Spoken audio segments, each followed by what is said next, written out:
Hey guys, just wanted to take a minute to thank you, the listener, for listening and proving that you have a growth mindset. Our mission is to curate information from top influencers around the world. We provide you with real, actionable steps on how to improve in every and any area of your life, whether you own your own business, you're a C-suite executive, or just starting your journey of self-development. Professional development is all about growth. And you know that if you're not growing, you're dying. If you enjoy this content, please help us by helping others and liking, sharing, and subscribing. Thanks. Hey guys, welcome to the Professional Development Podcast. Today is Tuesday, October 5th, and we have on a very special guest, and that's Craig Ballantyne. Craig is known as the world's most disciplined man. He was born lazy and introverted and suffered from crippling anxiety attacks. Craig builds systems that allowed him to build multiple six-figure businesses stress-free. He's the author of 3 books and owner of earlytorise.com, where he coaches thousands of entrepreneurs in over 45 countries. Craig, thanks so much for coming on, man. No problem. Now it's 7 figures. Yeah, I was going to correct him. I was going to get him on that one. Sorry, what did it say? We actually he's made $300 a year in 3 different businesses. Did I you say said 6? multiple 6-figure. Oh, he does have 7 figure. I have it written on here. I don't read good. Sorry about that. No, but seriously, we set the bar low. Yeah. We appreciate you coming on. Obviously, I was introduced to you through Bedros' book, and Man Up. And then I did some background research, just like we do on every guest. I saw some pictures of you from like 2013 and like one of the Early to Rise things. You're a pretty cut up dude. Yeah, that's true. Yeah. Still in. Yeah. I know you're pretty big in the personal or the fitness space. And so I guess I had to ask, who's done more steroids, you or Bedros? Like on a daily basis, yeah. Yeah. He gets up and he eats some Dianabol, and then he then he has some Adderall, and I got it. I've actually never done steroids. I was never that big. Yeah. So it was funny. We were talking about it. He actually told us the best steroids to get are horse steroids, and we could all go to Tijuana for them and do a cycle one day, essentially. Yeah, I mean he grew up obviously we grew up around the same time, and we were influenced by the same bodybuilders and probably read the same muscle magazines and stuff. I just never wanted to do it I don't know why, but I just never did. Oh, makes sense. I would do it, but I'm scared. Yeah. What could happen? What? I don't know. I mean, this day and age, you could probably get a script from your doctor, I would imagine. Yeah. Interesting. So I guess one of the questions that I wanted to start off with, I'm huge on discipline, and we're going to get into morning routines and stuff, but can you talk to us and our audience? Do you go to a dominatrix? What's that? Do I? Do you go to a dominatrix? I think he does. No. I'm pretty sure he does. No, not yet. Who knows? And you're like, where'd you disappear to for 3 hours, man? It's weird. It happens during the day. Right. I'm just gone. Well, congratulations on being huge into discipline. Yeah, well, I try to be disciplined, right? Like I've got like an alter ego, and it's funny, it's interesting that you talk about how you were such a lazy person to start out, and I don't think anybody that's seen success or considers himself a disciplined person really touches on that like you do. So can you talk to us about like when you were lazy, what changed, and then how you got the title of the world's most disciplined man? Well, I think that like most kids, I was allergic to being told what to do by my parents, right? And so, I grew up on a farm and didn't really want to do the manual labor. So my parents probably thought I was very lazy. And even, I'm like anybody else, I'd love to just sit around and watch football and eat pizza at my core, weakness and path of least resistance. But I realized I didn't want to do that. I did that a couple of times. I remember when I was 13 or 14 years old, I remember I played like Super Mario Brothers 3 for 3 hours on a Sunday afternoon. I just felt so disgusted with myself by the end of it that I really wanted to not be that way. So the guy who wrote Dilbert, this guy named Scott Adams, he's really big on systems for success. Don't just set goals because you'll never achieve them. Instead, build systems that move you in the direction of which you want to achieve things. And it's the same thing. I didn't realize it at the time, but when I am human and want to default to a laziness, whether it's not get up on time or whether it is, not do the most important work first thing in the morning and I want to check email instead. It's only because of systems that I don't do those things, because I'm tempted to do them all the time, but it's the systems that I have in place that prevent me from doing the wrong things. And there was a point in time where, after I'd known Bedros for like a couple of years, where I was running two businesses, the fitness business and the new business, Early to Rise, and running them simultaneously and cranking out like more content than most people crank out in one business. And that's when some guy, this guy Ed O'Keefe, called me the world's most productive man. And I think he changed it to the world's most disciplined man. And some people really like that. And like our friend Vince Del Monte, who is friends with Bedros, he loved saying it over and over again. It just it got stuck, and I was like, I'll kind of go with it and use it in promotions and stuff like that. And my version of discipline is not like Jocko Willink's version of discipline. It's not, the cold shower version of discipline. It's a totally different version of discipline. And but it really comes down to, at the end of the day, for everybody listening, it's like building systems that make success more automatic for you. That's what allows you to be disciplined in the eyes of other people and get great results in any area of life, whether it's writing a book or losing weight or whatever it is. Like you can build systems. And I knew this as a personal trainer and reading books like Mindless Eating. And, mindless eating, people have not built systems in their houses to protect themselves from the negatives. And that's really, to me, what success is. That if somebody has any ambition at all, the reason why they're not successful is because they haven't built systems that protect them from, the roadside bombs. And so if you want to lose weight and you have junk food all over your house and you have more food than you possibly need in the fridge, and you don't have any systems around what you eat, when you eat, how you can make the right decision. Like the systems in this mindless eating book is that if you put a bowl of fruit on your kitchen counter, you eat more of it.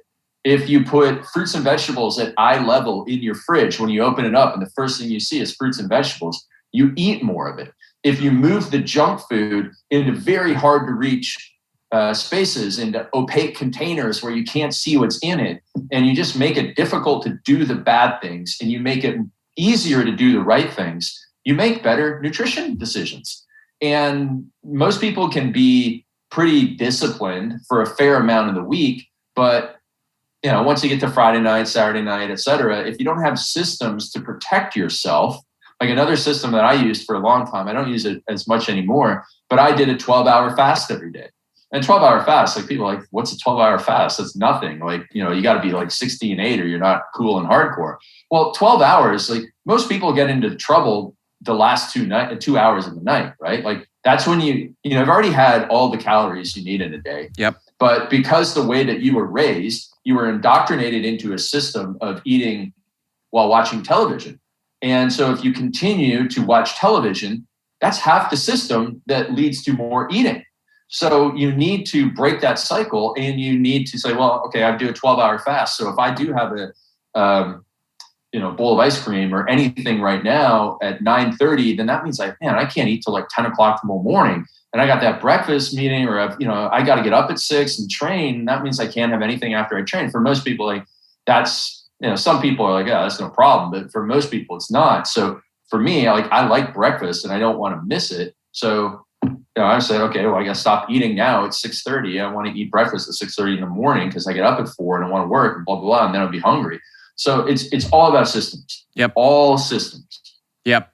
And you talk, speaking of systems, you're also really big on being efficient with your time in terms of your work. And I think that's an interesting take when it's really really popularized thing to talk about, burning the midnight oil and just grinding it out, right? In the book, it talks about Grant Cardone as like, you need to stop the 9-to-5 and start the 95, meaning 95-hour work weeks. Why did you decide to go against the grain, and talk to us about like your concept of building your business around your life instead of your life around your business? Yeah, I mean, I like Grant, and I understand what Grant means, and Grant has done a much better job. I guess, well, it depends on how you look at it, but I mean, he's done a very effective job of mixing work life. Like, he's never not working, he's never working, sort of thing. It's like, he's got his kids and he's making videos with them all the time, and I'm not going to judge and because I don't know whether that's good for them or not, but he's always doing that. Now, most people, they go home and their wife doesn't want to be in their Facebook videos. He doesn't. I saw one time Grant took his kids to a grocery store and put them in the freezer, like closed the door and was making videos with them. Like they were in where you grab like the Eggos. And I was like, well, I'm entertained by this. And he got my attention, but 99.9% of people are not going to do that on social media. And their wives would, rip them a new one if she ever saw that. Like, what are you doing? First of all, don't put the kids on social media at all. So Grant does that. Grant is 168 hours. 168 hours a week, Grant is in business. But not everybody wants to be Grant Cardone. Not everybody should be Grant Cardone.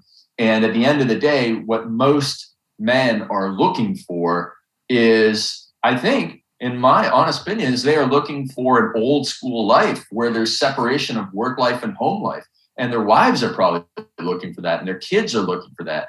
And so I've seen so many people who are working a lot and not moving ahead and not being successful. And not only are they not being successful in business, but they are actually falling apart in family. And it's because if you actually take a look at the amount of time that they spend, quote unquote, working, it's not that much time.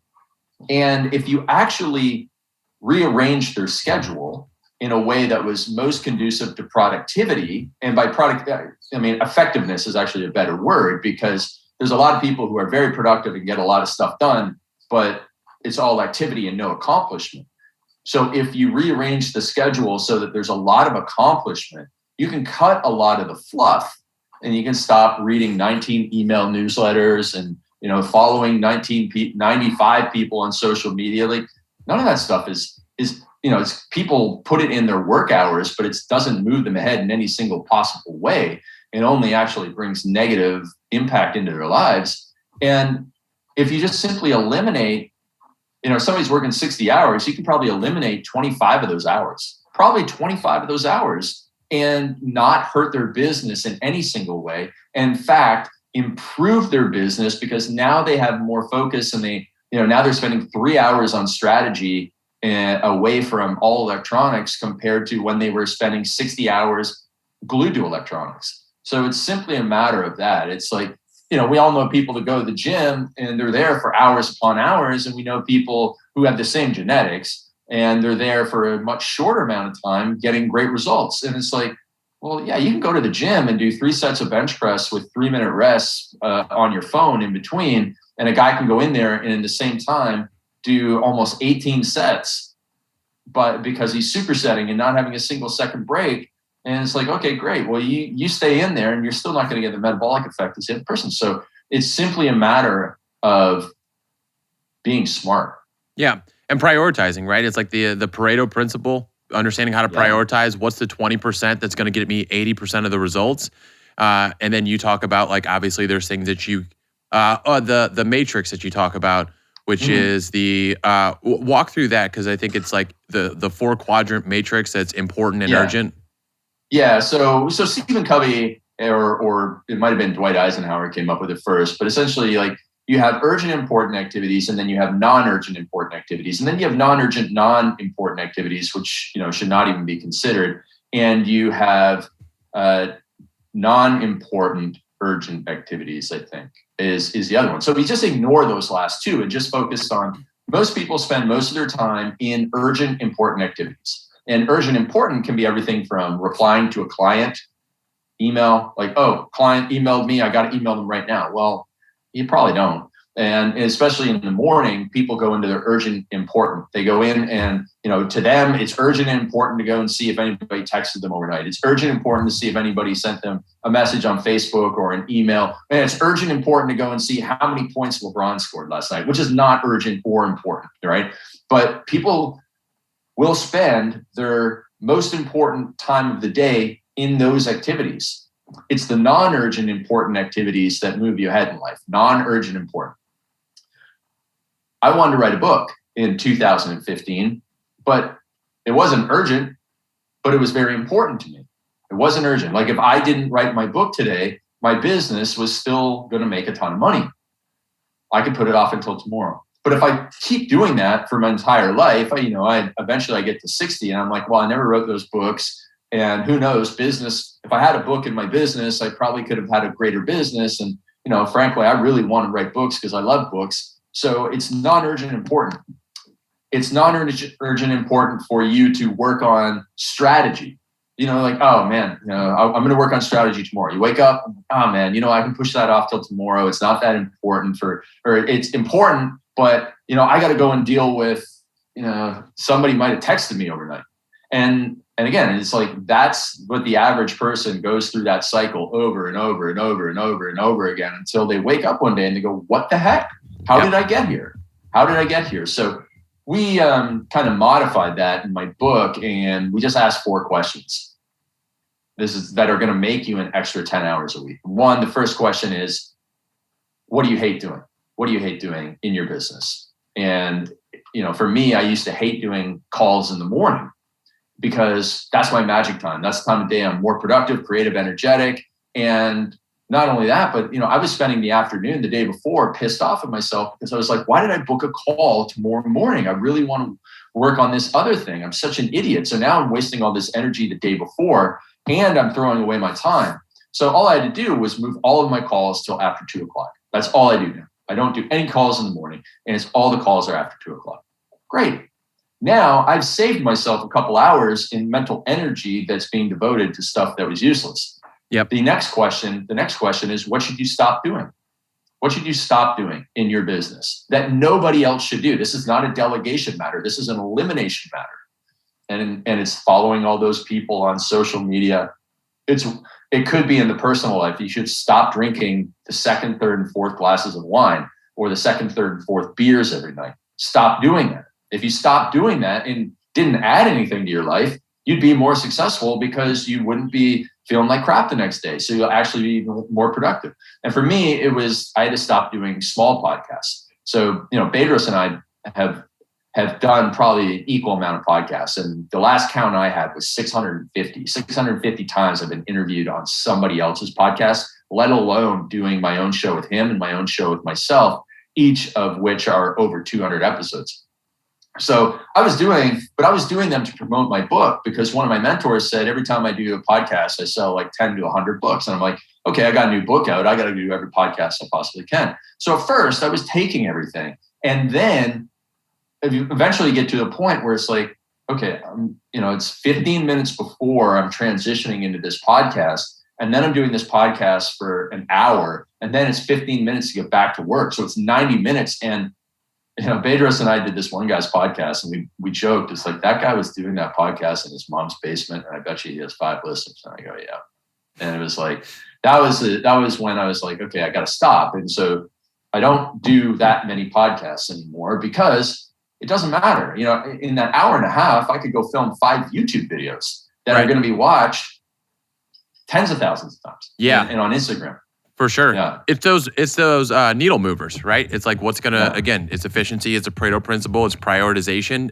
And going off that, so when starting to read Bedros' book, which was like, I guess, a month and a half ago, 2 months ago, something clicked and I started waking up like at 5 a.m. every morning and I stopped hitting the snooze button and I started like a little bit of getting shit done or a workout or whatever. And then like after reading your book, I've like really honed in and perfected that with the magic time. Like, and I can't, like between those 2 books, like those are easily the 2 books that are like my top favorite books right now. So I was 100% that guy like a couple years ago that was like looking up every possible morning routine between Tim Ferriss and this person and that person.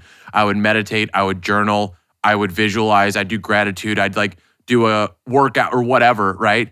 And it would just be this long ass fucking routine. And then by the time I was done, I'd get to work and I'd be like, I need a fucking break. Like, yeah, man, I got to go on Facebook. Yeah, it was like I needed exactly. I'd sit there on Facebook or Instagram and get dopamine hits, and then came in, like you said, the magic time. So, talk to us before I spoil it. You're gonna talk about it a lot better than I would, but give us a little bit of insight into what like the magic time is and kind of the science behind it. Right. Okay. So if you go back to when I was a broke, struggling personal trainer, right around the time Bedros was a broke, struggling personal trainer in 2002, I didn't want to be that. But the thing is, when you're a personal trainer, you go from like 6 a.m. to 11 a.m., you get a couple hours off, you do a hard workout, then you go and train from 3 till 7, and you're fried by the time you get home. And for a while, I tried doing my side hustle at night, but it really, truly felt, looking at the computer, it felt like people were sticking glass into my eyes. I was so exhausted. And through the introspection and self-reflection, I said, man, there's no other way to do this but to get up earlier in the morning when I'm fresh and work on my number one priority, which was writing emails to my list and creating new products and that sort of stuff. So every single day I'd get up at 4:30 in the morning and work till 10 to 5. Then I get ready for work, catch the bus into downtown Toronto, train people. And then, I just do that loop. And, 12, 18 months, I had a 6-figure online business, 20 minutes at a time. Also through that, I realized like I'd be getting into the flow and be like, man, now I got to go to work. And I would hate it. And it'd be even worse on Saturday morning because I had a little bit more time before my first client. And I was just cranking out the stuff. And it was like, if I could just have Saturday morning, my gosh, I already felt like I got an extra day of work done in just the hour and a half. Man, if I had another hour and a half, I'd be so far ahead. And it's through that self-reflection and introspection, I realized like, you can't be doing anything else but going after your number one priority first thing in the morning. So anybody who's sitting here and listening and going, man, I really want to start that side hustle. I really want to get traction on that, or I want to write my book or whatever, but I can't find time to do it. You got to make time to do it in the morning. You got to make time. And over the years, more and more research has come out that shows you have the greatest discipline, willpower, and intention first thing in the morning. Now, this goes for like 85, 90% of people. There's 10% of people who are night owls. But it's way harder to be a night owl with Netflix and wine and friends and all that stuff. Like it sounds horrible, but it's actually more effective, easier, simpler to get up early in the morning, do work on your number one thing, and you will get further ahead in life. And I don't even care if like your number one thing in life is like you got $10,000 worth of credit card debt and you got to figure a way out. If you got up every single morning for 15 minutes and you sat there with no electronics and you just looked at your budget and you looked at your expenses and you looked at your income and you just sat there and brainstormed, you did that 6 days a week for 15 minutes, that's 72 hours in a year of clear, uninterrupted thinking on your number one problem. You're going to solve that problem by making time for it. You're going to solve that so much faster than some guy who's like, yeah, I'm going to try and find time to work on my credit card stuff later on today. You never find time. You don't find time. It's not under the bed, like, collecting dust with your ab rocker that you bought in 2001. It's not to be found. It is to be made. And when you shift that one word in your head, I make time for things that matter. I don't find time for things that matter. Then all of a sudden you're able to make so much more progress. And most of that, I don't care how much you hate mornings, most of that time, it needs to be made in the morning because that's when you're actually going to get stuff done. Because discipline and willpower, they fade over the course of the day. And if you try and do this stuff at night, good luck. Yep. And it doesn't necessarily matter what time you wake up, how early you wake up. It's just whenever you do wake up, trying to make those priorities first thing, right? Yeah, absolutely. So it's not about the hour you get up. It's about what you do with the hours that you are up. It's not about the hour that you get up. It's about what you do with the hours that you are up. I think the 5 a.m. club is a stupid club to join for more than half of the people, if not 80% of people. Like, it's too early in the morning for most people, considering how late they go to bed. Mm-hmm. And it's just not right for most people. It's too difficult. And if you're joining the 5 a.m. club and you're in the 7 a.m. club right now, like, just think about how stupid that is. Like, you're not going to last more than 3 days on that. And then you're going to sleep in till 8:30 and be all, oh man, this morning stuff's stupid. And you're going to be back to 7 o'clock wake ups. So if you're going to join an earlier club, just get up 5 minutes earlier for a week, then get up 5 minutes earlier for another week, and then get up 5 minutes earlier for another week. That's how I went from 7:30 to 5:30 over the course of like almost a year. Yep.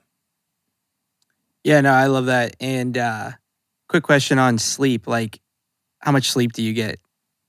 Me? Yeah, every night. Just curious because you wake up so early. My wife and I go to bed. Yeah, my wife and I go to bed before 8 o'clock at night, and we get up. I get up anywhere from. I used to get up at 3:57 a.m., but this year I haven't used an alarm once, so I will get up anywhere from 3:30 to 4:30. And it's just like, I'll wake up at 4:17. I guess I got up now. I'll wake up and it's like 2:35. I'm like, I'm going to go back to bed. I'll wake up. It's 3:39. I'll be like, yeah, okay, I'll get up today. And so I get up around that. It's like, I would say that it's 7 hours of sleep. And she gets up about an hour later. And, I'm fortunate. I found somebody who goes to bed at the same time as me. But I know lots of people who don't go to bed at the same time as their spouse. Some people go to bed really early. The other spouse stays up a little bit longer. It can work. I mean, people have happy marriages that do shift work. So I just say that because I always get this, well, what if my spouse doesn't, what if my girlfriend doesn't want to go to bed at 9 o'clock? What am I going to possibly survive? And like, geez Louise, like, you're going to be fine. You're going to be fine. And another thing is not every day has to look the same. So if you want to go to bed at 9 o'clock on Sunday, Monday, and Tuesday, and stay up till 10 on Wednesday, Thursday, and Friday and Saturday, or whatever. It's like, it's not just because you go to bed early 1 or 2 days a week doesn't mean your 3-week relationship's going to blow up. Right. Yeah. Yep. So shifting focus a little bit, you wrote a blog post one time I found, and it was 6 things you regret in your 20s and your 30s. Do you need to explain to people what a blog is? And just in case for our younger listeners. We've talked about it before. Medium.com. We've explained it, yeah. A blog, a weblog. I tried to do those, and I didn't get any traction, so I shut it down. So you talked about you worked with Bedros through his pattern of suffering in silence. And you mentioned the second you asked for help and kind of being vulnerable with real friends and mentors, everything changed for you. And so I'm curious on that, like if you could speak more into, the suffering in silence and when somebody is experiencing that, like how can they break away from it? Like are there systems they can put in place to break away from that? Yeah, Bedros is an interesting character. And so I didn't realize how much crap he was processing for other people. And what I mean by that is like when I shifted from the fitness world where we were selling workout programs to tens of thousands of people, like it wasn't like I was really having a connection with them beyond like them in a forum and them saying, hey, thanks and great workout and what's the next workout. Like Bedros was coaching people one-on-one for years. And he was dealing with people's marriages falling apart. And, he was like the confidant that all of these people, hundreds of people, were taking their biggest problems to. And when I started coaching, I started getting that. And I was like, oh my gosh, you've been getting this for like a decade. And he's like, yeah, dude. And then that's when I said to him, like, you're like that guy in the Green Mile, Michael Clark Duncan's character, that would take in everybody's pain. Like, it was like the person was nearly dying and he would suck the pain out and the person would live and now he had to exhale it. And I was like, oh my God, you're that guy. But the thing is, he wasn't telling anybody about it. So he's taking on all these problems and he was suffering in silence. Plus, he had everything that he was dealing with and that he talks about man up. And it was like, oh, dude, like, you got to like release this. And I think that was around the time he had already started going to Dr. Kevin, his therapist and stuff. And it was through that he was able to really have an evolution. Same with myself. He was one of the guys that I would, get some help with and that sort of stuff. I was another one of the people pouring my problems on him. And it's just, you got to get the stuff out of your head. First of all, even if the other person is completely useless in giving you feedback, like they're like, wow, that really sounds like your life is a dumpster fire, but can't really help you. But the thing is, like, you solved the problem by talking about it. Right. And so you're like, man, it's like, this person did this, and like now I'm in this situation, and like I've only got this, and like, just if you keep it up in here, it's like it's like one time I bought my friend the Death Star Lego kit, and I was like, this is a really great gift. And he looked at me with like the evil eye. He goes, you idiot, do you understand? There's 3,000 pieces in here. And I was like, oh, never really thought of that. But most people are walking around with like the Death Star Lego box, all jumbled up in their head. And you can't put it together if it's all in the box. You got to spread it out. So you got to go and talk it out. And so even if you probably just talk to your dog and you'd be working through problems in a better way than keeping it in your head. Or if you journal, like journaling, I'm not saying journaling's a bad thing. I'm just saying that journaling for 30 minutes first thing in the morning when you have a really, really urgent problem in your business that you have to fix, it's probably not the right time to do that. You can journal at any other time of the day. But if you need to write a sales letter for your business or you're going to go broke, you need to write the sales letter for your business first thing in the morning and journal later.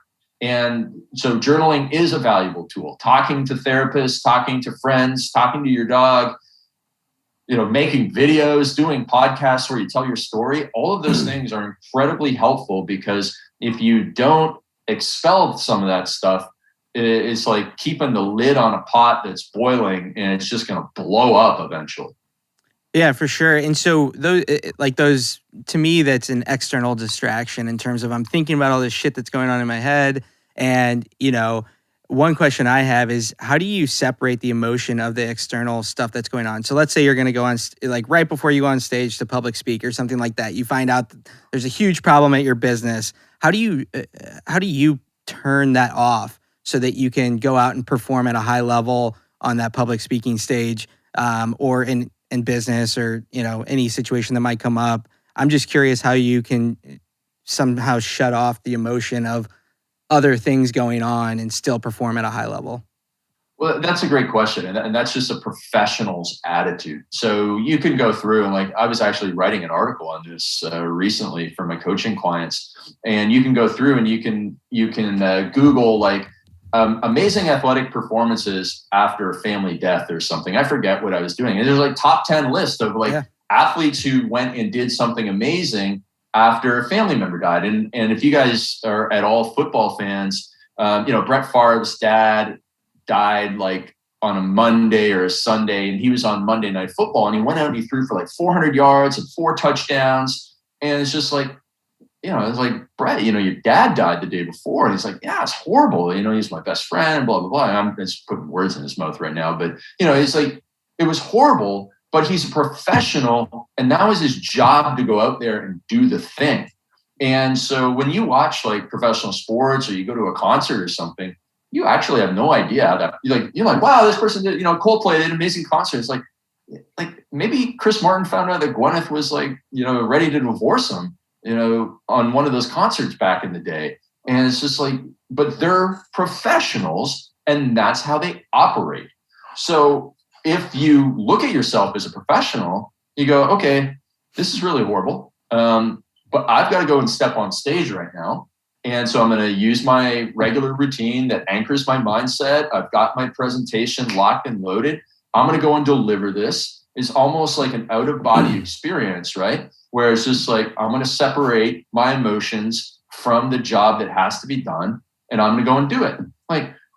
You wouldn't go back to World War II and go, hey, man, how are you still fighting when, remember your buddy Rusty? He just got his head blown off by the Germans. Do you need to go and journal about this or something? Right. You're a professional soldier. Yeah.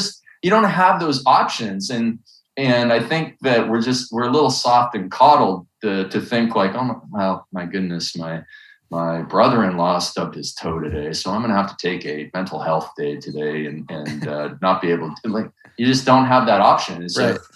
So that's the thing. That's the thing you have to do. And then it's simply compartmentalization. And compartmentalization is, one of my mentors taught me this, is hey, listen, if your wife is divorcing you, it's okay to be sad. And you're going to be sad in this time frame, these 30 minutes from 11 to 11:30. You can go and you can cry and journal and everything. But from 9 to 11, you have these other things that you're going to have to do.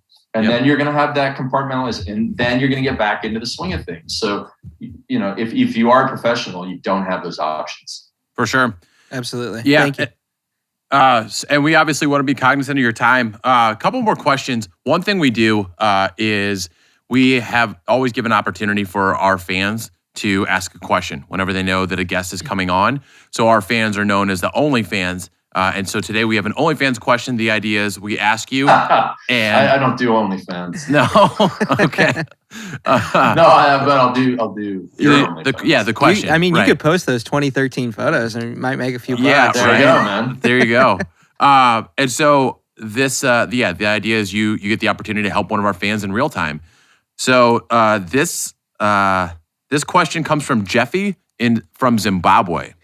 Cool. I've been to Zimbabwe. I jumped off a cliff in Zimbabwe. Did you? Nice. So, little known, well, probably big known fact now, especially in Zimbabwe, we're the number 7 entrepreneurship podcast in Zimbabwe.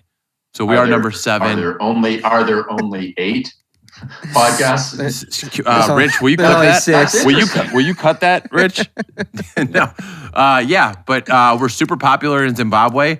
We're actually super popular in like all of Scandinavia. I think we're number 30 in Sweden. So, just making an impact all over the world. Isn't that like, first of all, can we just have a moment for the internet where we can be in the top 10 of anything in countries that, most people will never go to? Like that, this is just fascinating. Anyways, let's go and help your friend Jeffy. Yep. Yeah, Jeff. Okay, so Jeffy says, you write in your book that one of the things that you should look for when you find a coach is to make sure that your coach has been there and done that. In today's age where there's coaches everywhere you look, especially on Instagram, why is that so important?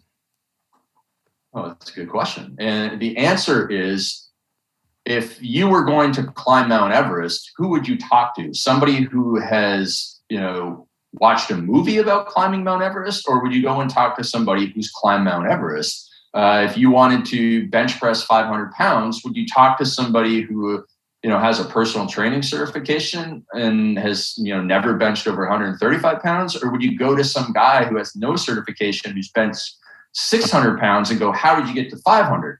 The answer is quite obvious. You want to go to somebody because they know exactly the steps that they took. But most important, they know the mistakes that you do not have to make. So it's going to be such a huge shortcut in the amount of time that, so if it took them a year and a half to get to 500-pound bench press, it's probably only going to take you 12 months because it's like, oh, don't do that. Whatever you do, don't do this type of program. Don't do this exercise. It'll knock your shoulder out for a couple of weeks. So just avoid this exercise, do this instead, and, follow this program and never train higher than this, and you're going to crush this. Oh, okay. But the personal trainer who's never done that, they would like, well, in theory, you should do this, and, they'll just send you down the wrong road. So now, is that the only thing? No. Just because they've done it doesn't necessarily mean they're a good coach. They can't communicate it properly. So there's a lot of factors, but certainly when I go and want to achieve something, I go to somebody who's achieved it and say, well, you've at least done it once. So, you're a whole lot better than the people who've never done it at all. So that's the answer there. Yep. Yeah. Especially in today's day and age where there's so many internet coaches and things like that haven't ever done shit really, and they sell their programs or whatnot. It just seems like it's saturated with a bunch of people who haven't done. Yeah, and it's not to say that it won't be helpful, because if all they did was hold you accountable to doing some decent things, or like maybe you really know what you should be doing, and you just for some reason don't follow through on it. Well, now you've paid money to a coach. And they're like, well, hey, did you do anything? And you're like, oh, well, I'm paying this guy. I better at least do something. Like, it's not to say that they're useless. I know some people who are very good coaches, and they don't have 100% success rate, and they get refunds and that sort of stuff. So it's not to say like you'll find somebody on the internet who doesn't like me. It's just we didn't mesh or jive or anything on a particular thing, or something happened. But you do want somebody who has pretty much done the thing, or at least help somebody else do the thing. Yeah, and I agree. There's coaches out there. It's like a lot of people do just need that accountability, right? A lot of people do need a coach that it's like, to start out, I know what I need to do. I just need you to be on my ass and tell me what to do. But then if you're looking to get to that next level, if you in areas that you don't know what to do on how to get certain places, go to a place where the wheel's already been created, essentially. Yeah, exactly. So hopefully that helps our friend. Yeah, I think we'll try to get some feedback from Jeffy for sure. So, well, I guess we just want to say thank you for your time. Like, so this was cool, and I'm being 100% serious. Like, between like being introduced to your work through Bedros, like this is one of my favorite books of all time. He can't stop talking about it. I can't. Honestly. Yes, I'm a big fan of structure. Like I said, I'm trying to be more disciplined. It's helped me out a lot, so I appreciate it. I'll probably shoot you an inquiry about the coaching stuff later, but sure. But realistically, it's like we want to thank you for your time, and we appreciate everything. Yeah. So I sent the kit to Matt, right? Yes. It's Matt. So if you want to shoot me your address, I'll shoot you one out too. Oh, okay, cool. Yeah, for sure. It's my life's work in a box, man. I want to get this out to the world. I'm jealous because he keeps talking about this book. And yeah, man. He won't share it. Hit me up on Instagram with your address, and I'll shoot you that. Cool. We'll do. Craig Ballantyne, thank you so much, sir. All right. See you guys. We'll see ya. Bye. Later.